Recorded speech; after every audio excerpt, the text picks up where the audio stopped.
আমার কথা শুনেন, আমি এখন আপনাকে একটা গল্প শোনাবো, ঠিক আছে? এটা গল্প না, এটা হলো উপন্যাস।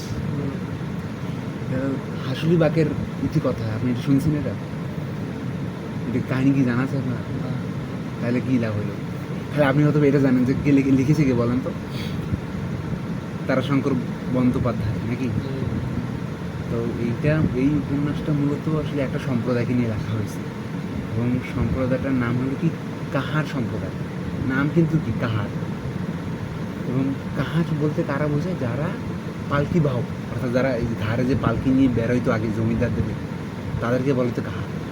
এবং ওই কাহারদের মধ্যে আবার দুইটা ভাগ আছে। একটা হলো আট পরে কাহার, অর্থাৎ যারা আগে চুরি ডাকাতি করতো, মানে আগে খুব মানে পেয়াদা ছিল, পরে চুরি ডাকাতি প্রফেশনটা বাঁচিয়ে দিচ্ছে। আর যারা কাহার, এরা আবার একটু আর মানে নর্মাল, যারা তারা আবার মানে জমিদারদের জমি জমা চাষ করে আর কি, একটু সভ্য হয়েছে। এবং এই যে হাসুলি বাকের ইতিকথা কেন হলো নামটা? কারণ ওই যে নদী একটা ছিল, নদীর যে বাঘটা, ওটা ছিল যে মেয়েদের যে গহনা, হাসুলির বাকের মতো ছিল আর কি, ওই উপমা দিছে আর কি।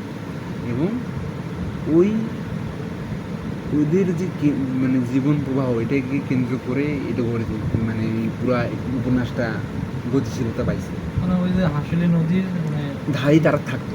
হ্যাঁ, এবং ওইখানে ওই বাঘটার আবার একপাশে এত ঘন জঙ্গল ছিল, মানে খুবই এইখানে ঘন জঙ্গল উপমা হইলে কি যে তারা খুবই পশ্চাৎপদে এবং মানে আগের মতো জীবনযাপন করতো।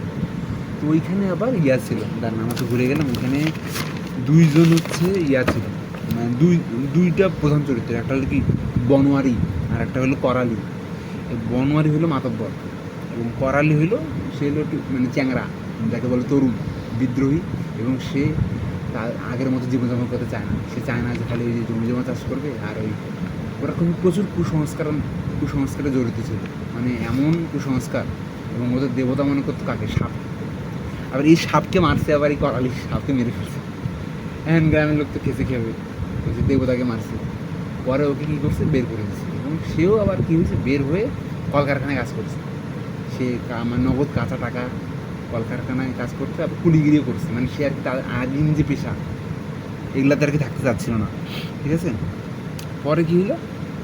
এখানে মেইন থিম হলো যে কৃষি নির্ভর জীবনের অবসান।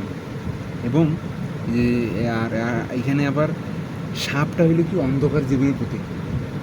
আর নদী, হাসুলি বাঘ যেহেতু নদীকে নিয়ে কেন্দ্র করে, এই নদীটা হইলো মানে অচলতার মাঝে গতি। এই দুইটা আর কি প্রভাব এখানে পাইছে।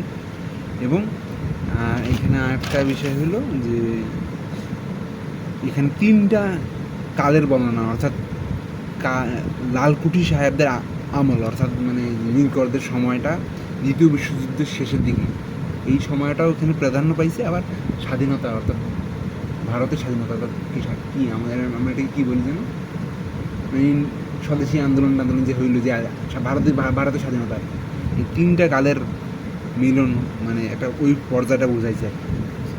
এবং তারাশঙ্কর বন্দ্যোপাধ্যায় তিনি ছিলেন কি? তিনি ছিলেনই হচ্ছে মানে দ্বিতীয় বিশ্বযুদ্ধোত্তর সাহিত্যিক।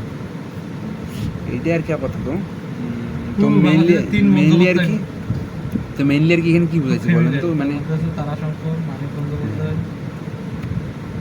তুমি তো এই সম্প্রদায়টার আর কি। ও আচ্ছা, এইটা আবার এটা সত্য ঘটনা। এটা হলো বীরভূমের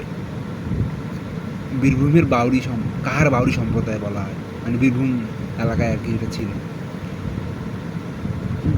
এই আর কি, এটা বললাম। হাসুলিটা মূলত কি গলার নাকি ইয়ার বলেন তো? হাসুলিটা গলার নাকি আপনার কি যেন বলে এটাকে, কোমরের? বলতে পারবেন এটা?